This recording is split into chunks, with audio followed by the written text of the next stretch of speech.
کیا وجہ ہے؟ کام کے لیے آیا تھا, کام نہیں, ابھی واپس گھر جا رہا ہوں. اچھا, پیسے نہیں ہیں آپ کے پاس؟ پیسے نہیں. جیبیں بالکل خالی ہیں. جی, کہاں کے رہنے والے ہو؟ صحیح چیچا وطنی کا. تو ملتان سے آگے کیسے جاؤ گے؟ ادھر سے نزدیک ہے, کوئی نہ کوئی مل جائے گا انشاءاللہ. اچھا, آپ کو میرے پاس کس نے بھیجا ہے؟ وہ بڑا ٹائم ہوا نہیں ہے یہ ادھر, اس نے بولا کیا بولا تھا؟ تو اس کے پاس چلے جاؤ, 2 نمبر اڈے کے پاس. اچھا, جی, کیا نام ہے تیرا؟ رحمت علی. کیا کام کرتا ہے؟ مزدوری, کیا مزدوری؟ مستری.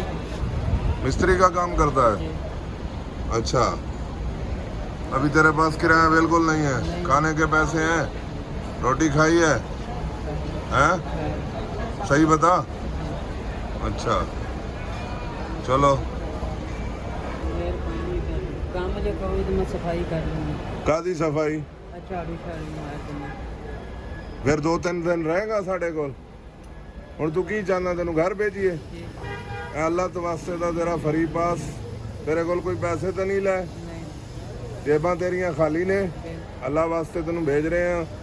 مالکاں حق واسطے دعا, کمپنی واسطے بھی دعا, ٹھیک ہے؟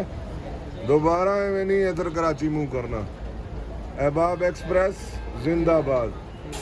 آخ ایک دفعہ حباب ایکسپریس زندہ باد. زندہ باد.